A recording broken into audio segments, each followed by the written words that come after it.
Oh, what's going on, guys?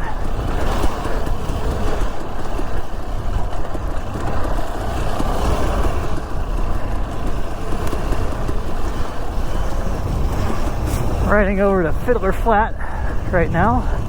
Off to my left here, you can see it, a big old flat area that leads to Devil's Hole. If I remember right, there's a single track that goes down in there,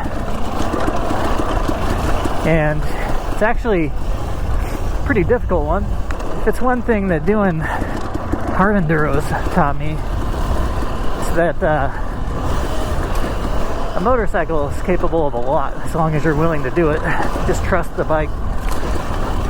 And trust me, I don't fully trust the bike yet.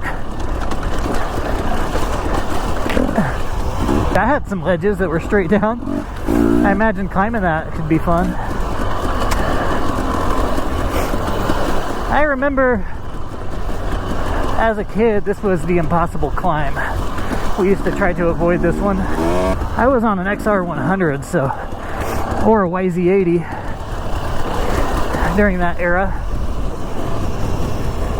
It looked pretty much exactly as it does today. That was 20 years ago. If you guys are wondering how I navigate all these trails, I use Onyx Off-Road, and I'm working with them, so if you download their app on your phone and use my code Racerred, you'll get 20% off. Yeah, going up this with a YZ80, whew. I know you guys can't see how steep this is, but definitely pretty steep. Can we make it across here? Okay, well, to be continued.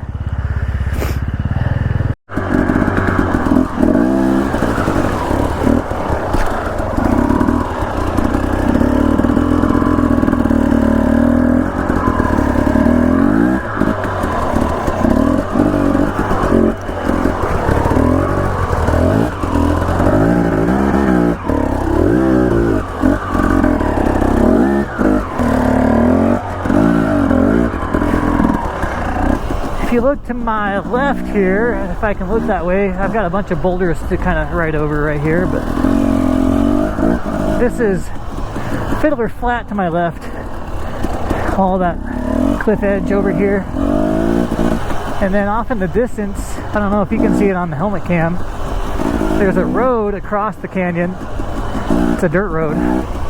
That leads to Prairie, which is a fun dual sport ride or just a day trip. You can go over there, and they have a store that you can hang out and eat a burger or whatever. It's a cool area. One of the nice places to visit, especially this time of year. Like, one of my favorite things is to find little mom and pop stores, restaurants out in the middle of nowhere. And they do exist, just out in the middle of nowhere. There are little hotels and stuff like that, little cabins that you can stay at out here as well, out in areas like this. But these days I've been staying in my ambulance. I just drive out to places that I like, and I just stay in the ambo. It's not rough in it, that's for sure, but it's also not an RV. Little pond off to my left. I can see life in there. Stopped for a little bit. I don't know how there's so much life in that, but there is.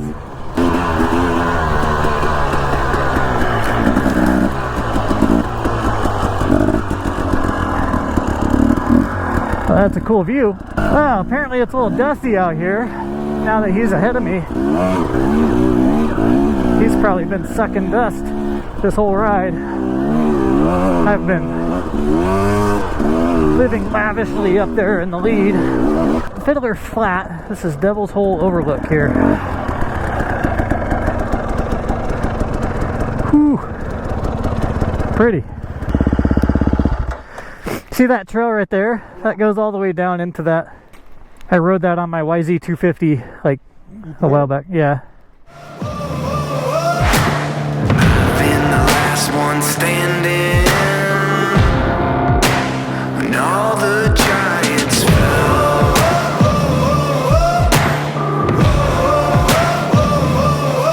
I won't shiver, I won't shake.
guys, this is Carl with the Racerred channel. I'm glad I got to show you an A10 flying low and slow through the canyon. That was amazing, right over the top of us over in Fiddler Flat and Devil's Hole.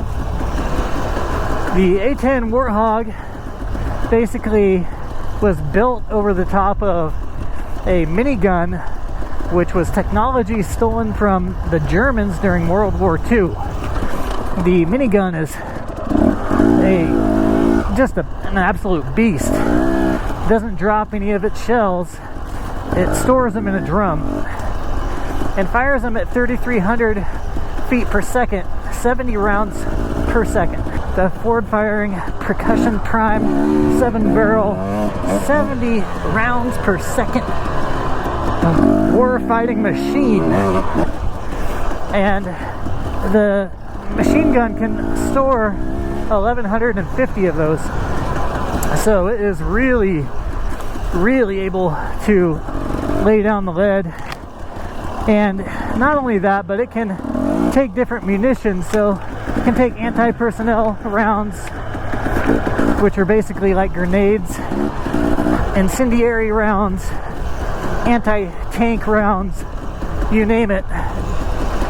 And that platform couldn't be better for battlefield, because it's able to fly low and slow, but not only that, it is able to do so with the durability of a tank. Essentially, the pilot has a titanium bathtub, is what they call it, which can sustain direct hits from a 30-millimeter round. It's designed to take rounds directly from its own machine gun, and it can take RPG.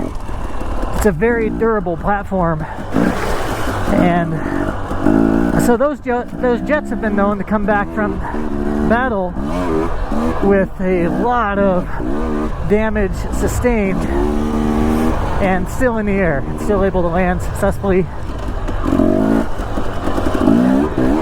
They are really quiet, not very fast, but those dual engines are very durable and, like I said, quiet. That platform can also hold missiles, bombs up to 2,000 pounds, and rockets.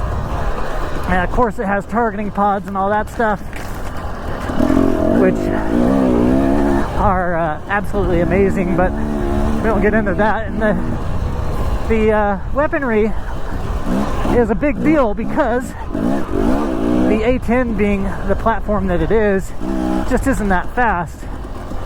But with the technology within, it can still dogfight, in the sense of the pilot just pushes a button and the weapons take over, because this is an updated platform from the original. A lot of people think of the A10 as something that was around in the 70s, and they are right. You are right, but it only looks the same. It's not the same.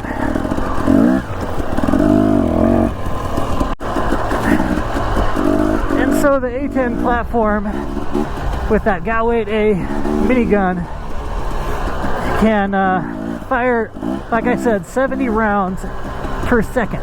And so it sounds, that's where that beautiful sound comes from. When you hear that thing go off, it's very obvious what you're hearing.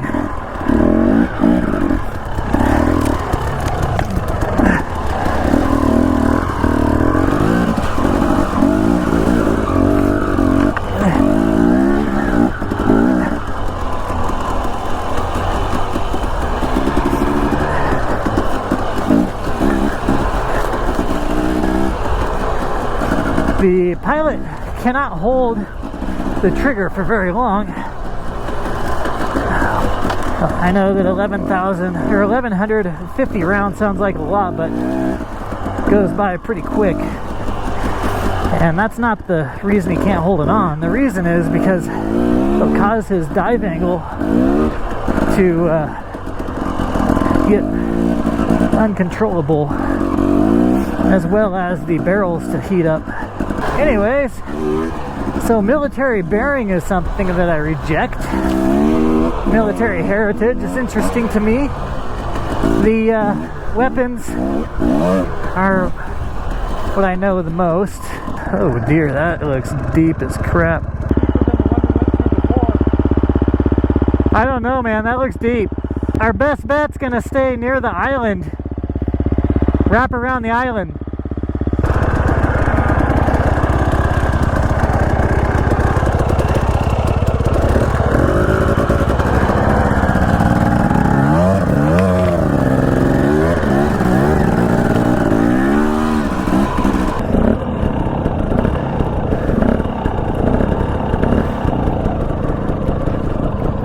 I remember doing a drone shot down this trail coming this way, and I ended up coming up and hitting the ridges. The A10 gets down and dirty in ways that no other aircraft can, with the titanium bathtub. It's designed to take a lot of fire from the ground up. Anyways, guys, thanks for watching. I'll catch you on the next one. Peace. Alright guys, I just wanted to thank my Patreon supporters. That would be Lance Darnell, Jim Jolson Jr., Kurt Kinghorn, Daniel Rausch, Brian Thomason, Wade James, Moto Creek, Nathan Young, Jason Froling. I appreciate each and every one of you guys. Thank you.